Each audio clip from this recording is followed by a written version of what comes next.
अस्सलाम वालेकुम, मेरा नाम नुमान। आप देख रहे हैं द टेक शो, जिसके अंदर हम लोग डिस्कस करते हैं पाकिस्तान और दुनिया भर से आने वाली टेक न्यूज़ और अपडेट्स को। वीडियो को शुरू करने से पहले दो छोटी सी क्विक अपडेट्स आप लोगों को मैं दे दूं। सैमसंग गैलेक्सी S20 FE की पाकिस्तान के अंदर प्राइस कंफर्म हो चुकी है, जो कि है 1,20,000 रुपये। मुझे लगता है कि ये 2-3 दिन पहले ही कंफर्म हो चुकी हुई थी। आई डोंट थिंक मैंने इसको नोटिस नहीं किया। अगर आप लोग इसको बाय करना चाहते हो तो यार डेफिनेटली एक अच्छी डील है, अच्छी हमें वैल्यू फॉर मनी मिल रही है। इसके अंदर किसी किस्म का कोई इशू नहीं है। एक मसला मुझे लग रहा है कि इसके अंदर आप लोगों को प्लास्टिक की बैग मिलती है, जो कि आई थिंक कि आप लोग इग्नोर कर सकते हो। ओवरऑल काफ़ी एक अच्छा पैकेज है। उसके बाद जो दूसरी छोटी अपडेट है वो आ रही है पोको X3 के रिलेटेड। पाकिस्तान के अंदर पोको उसको बहुत जल्द लॉन्च करने वाला है। पोको ने अपने सोशल मीडिया के ऊपर उसको टीज़ करना स्टार्ट कर दिया। आप लोगों को बहुत जल्द अनबॉक्सिंग और रिव्यू मिल जाएगा। अगर आप लोगों ने चैनल को सब्सक्राइब नहीं किया तो सब्सक्राइब करके बेल वाले आइकन को लाजमी तौर पर प्रेस कर लें, ताकि आप लोगों को नोटिफिकेशन टाइम के ऊपर और सबसे पहले मिल जाए। आते हैं हमारी आज की टेक न्यूज़ और अपडेट्स की तरफ। भाई पहली न्यूज़ यहाँ पर आ रही है इन्फिनिक्स की तरफ से, इन्फिनिक्स 08 के रिलेटेड, जो कि बहुत जल्द पाकिस्तान के अंदर आ रहा है। इन्फिनिक्स ने इसको टीज़ करना स्टार्ट कर दिया हुआ है। वैसे इन्फिनिक्स 08 के ऊपर मैं ऑलरेडी एक डेडिकेटेड वीडियो बना चुका हूँ, जिसके अंदर हम लोगों ने इसकी स्पेसिफिकेशंस को डिस्कस किया था और इसकी क्या एक्सपेक्टेड प्राइस हो सकती है पाकिस्तान के अंदर, वो भी बात की थी। उस वीडियो का लिंक आप लोगों को मैं नीचे प्रोवाइड कर दूंगा। अगर आप उसके अंदर इंटरेस्टेड हो तो आप लोग उसको डेफिनेटली देख सकते हो। उसके बाद अगली अपडेट यहाँ पर आ रही है रियलमी की तरफ से। अभी कल ही हम लोगों ने रियलमी के एक पोस्टर को डिस्कस किया था, जिसके अंदर रियलमी ने लिखा हुआ था project S bring the cinema your home. तो हम लोग सोच रहे थे कि शायद रियलमी का कोई प्रोजेक्टर वगैरह आएगा या फिर कोई लंबा सा फ़ोन आएगा, सिनेमैटिक सा फ़ोन। लेकिन बेसिकली रियलमी ने लॉन्च कर दिया, वह अपना इंट्रोड्यूस करवाते हुए एक स्मार्ट टीवी। इसके अंदर आप लोगों को जो डिस्प्ले मिलता है वो LED डिस्प्ले मिलता है। अब ये जो QLED डिस्प्ले होता है उससे थोड़ी सी एडवांस टेक्नोलॉजी है। ये काम किस तरह करती है, ये थोड़ी सी कम्प्लेक्स चीज़ हो जाएगी, आप लोग इसको इग्नोर मारें। इसके अंदर आप लोगों को 4K की क्वालिटी मिल जाती है, रेजोल्यूशन। अब एक्चुअल में QLED का और SLED का आपस में क्या डिफरेंस है, ये तो हमें तभी पता चलेगा जब हम लोग इनको डायरेक्टली कंपेयर करेंगे। लेकिन ये अपडेट आ रही थी रियलमी की तरफ से। उसके बाद अगली अपडेट आ रही है फेसबुक और एप्पल की तरफ से। भाई इनकी आपस में काफ़ी ज़्यादा लड़ाइयाँ चल रही हैं। पहले हम लोगों ने ये बात सुनी थी कि फेसबुक से एप्पल मांग रहा है 30% कट। अब फेसबुक के ऊपर आप लोगों ने मे भी देखा हो कि ऑनलाइन इवेंट्स वगैरह होते हैं, उसकी एक फ़ीस होती है। एप्पल ये कहता है कि हमें उस फीस से 30% पे करो। उसकी रीज़न ये है कि आपकी जो ऐप है हमारे ऐप स्टोर के ऊपर पड़ी हुई है। इसी सेम रीज़न की वजह से एप्पल ने फोर्टनाइट को अपने ऐप स्टोर से निकाल दिया हुआ था। उनका भी कुछ पैसे वगैरह का रोला था कि जो फोर्टनाइट था वो एप्पल को पैसे नहीं पे कर रहा था। एप्पल ने कहा भाई हमारे ऐप स्टोर से आप लोग निकल जाओ। अब रिसेंट जो मसला चल रहा है फेसबुक और एप्पल के दरमियान वो ये है कि iOS 14 के अंदर अब एप्पल हमें अलाउ करता है कि हम लोग जो हमारी डिफ़ॉल्ट ऐप्स हैं उनको चेंज करके कोई भी ऐप्स को रख सकते हैं।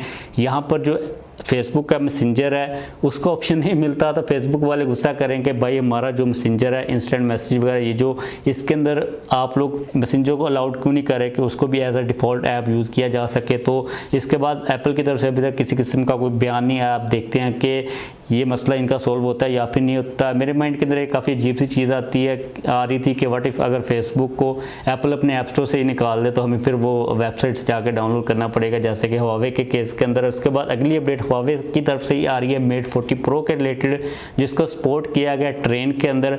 एक चीज़ मुझे कन्फर्म नहीं हो रही, मुझे समझ नहीं आ रही कि जो हुआवे की डिवाइसेस इस किस्म की जो लीक्स आती हैं, जो वीडियोस आती हैं, वो हमेशा सबवे या फिर ट्रेन के अंदर से क्यों आती हैं। मुझे लगता है कि कुछ गोलमाल है, हुआवे वाले जानबूझ के करते हैं। लेकिन खैर जो का पार्ट, यहाँ पर हमें जो वीडियो के अंदर चीज़ें नज़र आ रही हैं, एक तो टॉप के ऊपर पंच होल पिल शेप के अंदर नज़र आ रहा है। उसके अलावा साइड के ऊपर हमें येलो और ऑरेंज कलर के अंदर बटन नज़र आ रहा है, जो कि हुआवे मेट सीरीज़ के अंदर यूज़ करता है। उसके अलावा हमें यहाँ पर वाटरफॉल कर्व डिस्प्ले देखने को मिल रहा है। अब ये फ़ोन देखने के अंदर दूसरे तो मुझे तो हुआवे P40 Pro Plus जैसा ही लग रहा है। देखते हैं कि हुआवे इसको कब लॉन्च करता है। और मोस्ट इंपॉर्टेंटली हुआवे का जो ऑपरेटिंग सिस्टम है अपना, वो तो हुआवे ऑलरेडी कह चुका है अगले साल आएगा, तो इसके अंदर हमें उसके लिए होप करने की ज़रूरत नहीं है। उसके बाद अगली अपडेट आ रही है यहाँ पर व्हाट्सएप की तरफ से। भाई व्हाट्सएप अपने फीचर्स को जब भी लेके आता है थोड़ा सा लेट ही लेके आता है, जैसे हमें एप्पल के अंदर देखने को मिलता है। व्हाट्सएप एक फीचर के ऊपर काम कर रहा है जिसका नाम होने वाला एक्सपायरिंग मीडिया। इसके अंदर बेसिकली आप लोगों के लिए ये फैसिलिटी आपको मिलेगी कि फॉर एग्जांपल अगर आप लोगों ने किसी को कोई पिक्चर या फिर वीडियो भेजी है तो आप लोग टाइम सेट कर पाओगे।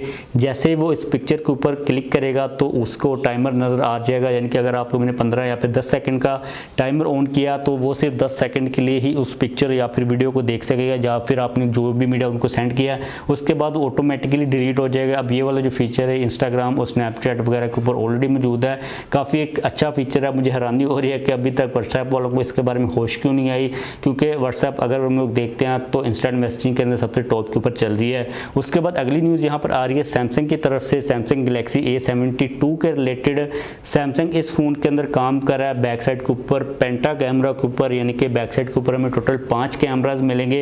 यह काफ़ी ज़्यादा क्रेजी चीज़ है। अब इस स्मार्टफोन के बारे में मैं पूरी एक डेडिकेटेड वीडियो के अंदर आप लोगों को डिटेल के अंदर बताऊंगा। अभी तक इतनी इन्फॉर्मेशन आ रही है, मुझे स्मार्टफोन काफ़ी ज़्यादा क्रेजी लग रहा है।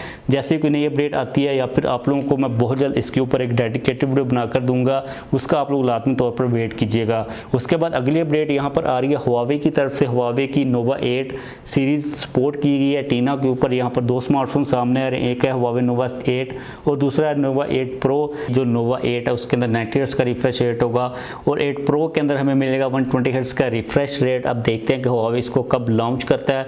फ़ोन्स काफ़ी ज़्यादा कमाल के होने वाले हैं, क्योंकि अगर हम बात करते हैं नोवा 7 की सीरीज़ की तो वो भी काफ़ी ज़्यादा कमाल की है। नोवा 7 आई से मैं काफ़ी ज़्यादा इंप्रेस हुआ था। अब देखते हैं कि नोवा 8 कहाँ पर आती है, क्या प्राइस होती है। तो बस आज के लिए हमारे पास यही अपडेट्स आ रही थी। गिववे के जो विनर्स है वो मैंने अनाउंस कर दिए हुए हैं इंस्टाग्राम के ऊपर। अगर आप लोगों ने नहीं देखे तो आप लोग जाकर वहाँ पर स्टोरी को देख सकते हो। जिन लोगों के गिववेज निकले उन लोगों को मैनी मैनी कंग्रेचुलेशंस, और जिन लोगों के गिववेज नहीं निकले यार सॉरी फॉर दैट। अब हमारे पास 3 ही गिववेज थे, 3 लोगों के ही निकलने थे।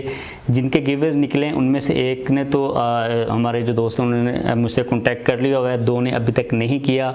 इन केस अगर वो कॉन्टैक्ट नहीं करते तो 2 जो हैंड फीस हैं वो आप लोगों के लिए दोबारा गिवे के अंदर आ जाएंगी। जो बैंड वाला विनर थे उन्होंने कॉन्टैक्ट कर लिया, उनको मैं शिप कर दूंगा। तो बस जाने से पहले इस वीडियो को लाइक लाजमी तौर पर कर दीजिएगा। अगर आपने अभी तक चैनल को सब्सक्राइब नहीं किया तो चैनल को सब्सक्राइब करके बेल वाले आइकन को लाजमी तौर पर प्रेस कर लें, ताकि आप लोगों को वीडियोज़ को नोटिफिकेशन टाइम के ऊपर और सबसे पहले मिल सके।